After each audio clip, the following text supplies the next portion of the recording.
semua, perkenalkan nama Paulina Tusia Diary dengan NIM 240406005 dari Pendidikan Kimia 2A. Nah, di sini aku mau menjawab pertanyaan dari nomor 1 dulu. Di sini ada soal tuliskan persamaan reaksi senyawa-senyawa berikut. Yang pertama ada cuprit nitrat ditambah natrium cyanida. Nah, di sini kita tahu cuprit nitrat itu terdiri dari senyawa CuNO3 2 kali, lalu ditambah dengan NaCN. Nah, kita langsung saja reaksikan menjadi CuCN2 ditambah NaNO3. Karena di sini NO3-nya 2 kali, maka kita di sini menambahkan 2 kali juga, menghasilkan pengendapan tembaga 2 cyanida dengan natrium nitrat. Selanjutnya, yang B ada ferriklorida dan amonium hidroksida berlebih. Ferriklorida sendiri memiliki lambang FeCl3 ditambah dengan amonium hidroksida dilambangkan dengan 3NH4OH menjadi FeOH3 ditambah 3NH4Cl. Yang ketiga yaitu staniklorida ditambah kalium hidroksida. Staniklorida sendiri dilambangkan dengan SnCl2 lalu ditambah dengan KOH lalu direaksikan menjadi KCl dan SnOH2. Selanjutnya kita setarakan agar sama, maka ditambah 2 untuk K dan 2 untuk KCl. Selanjutnya yang terakhir yaitu ferrosulfat ditambah kalium cyanida berlebih. Kalau ferrosulfat sendiri dilambangkan dengan FeSO4 dan kalium cyanida dilambangkan dengan 6KCl. Selanjutnya direaksikan menjadi K4FeCl 6 kali ditambah dengan K2SO4. Di sini diberi penjelasan, lalu dikasih pertanyaan apa yang langkah awal yang harus dilakukan laboran untuk menguji suatu kation anion yang dicampurkan. Nah, yang pertama itu yang harus dilakukan adalah menyiapkan HCl encer pada larutan dengan tujuan untuk mengendapkan kation golongan 1 seperti Ag+, Pb+, dan Hg2+. Selanjutnya, dalam pernyataan tersebut dijelaskan bahwa ketika ditambah HCl encer akan terbentuk endapan putih, dan ketika ditambah H2S dalam suasana asam akan membentuk endapan hitam golongan 2. Selanjutnya ketika ditambah HCl diuji dengan lebih akan ada endapan warna kuning yaitu dapat terlihat atau dapat diamati jika adanya Pb2+ di dalam larutan tersebut. Selanjutnya, ketika ditambah sisa endapan ditambah dengan NH3 encer akan membentuk Hg2+. Selanjutnya, ketika ditambah NH4OH dan garam amonium akan menghasilkan Cu2+. Selanjutnya, untuk lanjutan soal nomor 2 tadi, ini untuk menjawab soal yang B, kesimpulan. Nah, ini pada golongan 1 tadi, ketika endapan putih ditambah dengan air panas berbentuk warna kuning yang tadi dikira-kira ada PbCrO2-nya 4-nya, dan jadi kemungkinan besar ada Pb2+. Sedangkan ketika endapan putih ditambah dengan NH3 terdapat endapan hitam yang aslinya terdapat Hg2+. Selanjutnya, ketika endapan hitam tadi ditambah dengan NH3 lagi, itu berubah warna menjadi larutan hijau yang tandanya terdapat golongan 2 yaitu Cu2+. Sedangkan di sini ada reaksinya. Ketika PP2 plus ditambah dengan 2Cl min akan menjadi PbCl2 berwarna putih. Sedangkan PP2 plus ditambah CrO42 min menjadi PbClO4 berwarna kuning. Sedangkan Hg menjadi warna hitam. Sedangkan Cu dengan reaksi seperti ini. Pertanyaan tentang masa endapan. Nah, di sini yang pertama harus kita lakukan adalah mencatat apa yang diketahui terlebih dahulu. Dan di sini yang diketahui pertama yaitu volume AgNO3 sebanyak 100 ml, dan kita jadikan liter menjadi 0,1 liter. Lalu yang selanjutnya adalah konsentrasi AgNO3 yaitu 0,2 molar dan konsentrasi NH2CrO4 0,1 molar.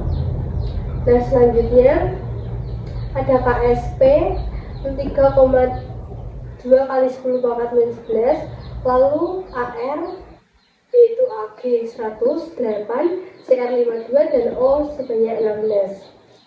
Lalu kita tuliskan reaksinya. Langkah pertama yaitu kita menghitung mol terlebih dahulu, yaitu mol AgNO3 sebanyak 0,02 mol, mol NH2CrO4 sebanyak 0,01 mol. Nah, ketika sudah diketahui, kita baru mencari volume NH2CrO4. Ketika sudah diketahui mol, maka kita tinggal membagi mol dengan massa konsentrasi. 0,01 dibagi dengan 0,1. Ini seharusnya terjadi.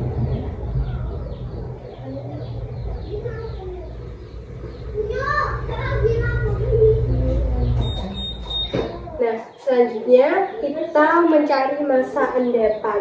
Massa endapan Ag2CrO4. Yang pertama kita mencari MR Ag2CrO4 yaitu dengan mengalikan, karena Ag-nya 2 berarti dikali 2 kali 108, CR-nya 52 dan 4 dikali 16. Kita mendapat hasil 332 gram per mol.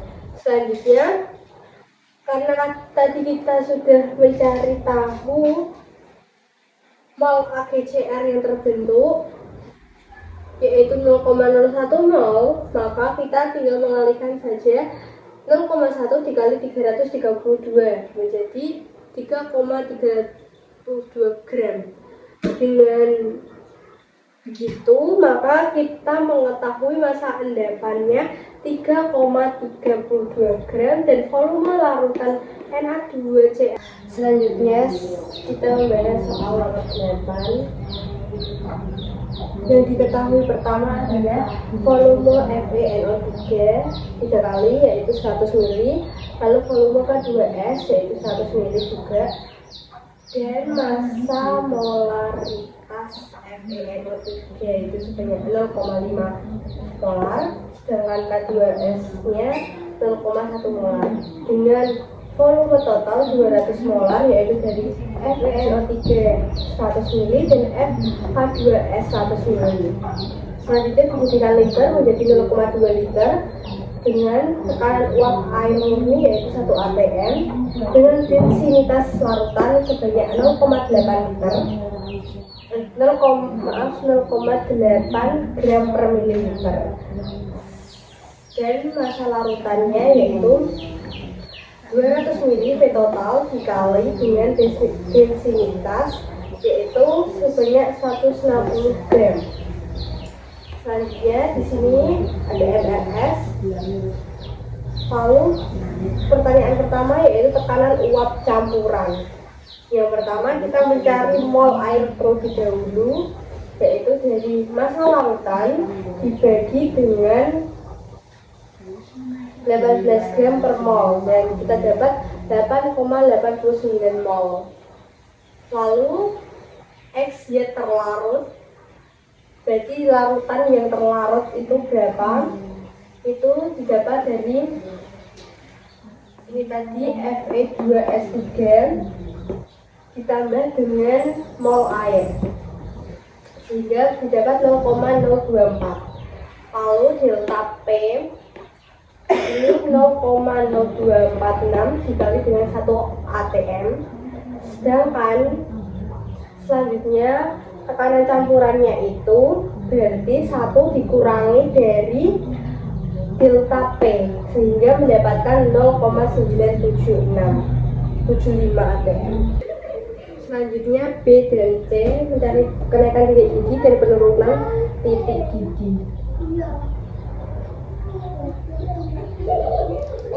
Yang pertama, kenaikan titik gigi yaitu dengan rumus delta TB kali KB kali M. Nah, kita mencari pertama molalitas B itu didapatkan 1,40.625 mol per kilogram. Selanjutnya delta TB didapatkan hasil 0,70 derajat Celcius dengan titik gigi campuran yaitu 100 plus 0,70 menjadi 100,70 derajat Celcius. Lalu penurunan titik gigi delta TF sama dengan KF kali massa ini tadi molalitas didapat 2,53 derajat Celcius. Titik beku campuran karena titik beku jadi 0 derajat, jadi 0 kurangi 2,53 derajat sehingga didapatkan hasil minus 253 derajat. Yang pertama yaitu 1 M asam asetat dengan Ka sudah diketahui. Kita mencari derajat ionisasi tinggal memasukkan rumus yaitu 1 kali 10 pangkat 5 dibagi dengan 1. Nah, kita mendapatkan hasil 0,00316%. Lalu yang B, 1 asam asetat ditambah dengan 0,1 natrium asetat. Karena adanya basa konjugatnya, maka kita mencari H plus dulu dengan kita mendapatkan hasil 1 kali 10 pangkat min 4. Selanjutnya dicari derajat disosiasinya sebesar 0,0001%. Nah, untuk jawabannya tadi, kenapa jawaban A dan B itu berbeda? Karena pada jawaban yang pertama tadi itu hanya larutan asam asetat, jadi energi disosiasinya itu normal, tidak terhambat suatu apapun. Nah, untuk yang kedua itu karena ada larutan penyangga dan ada ion konjugasinya dari natrium asetat tersebut, maka kesetimbangan itu akan bergeser ke kiri mengurangi disosiasi. Akibatnya derajat disosiasinya itu akan lebih kecil. Nah, seperti itu. Sekian, terima kasih pembahasan UTS hari ini. Semoga bermanfaat. Wassalamualaikum warahmatullahi wabarakatuh.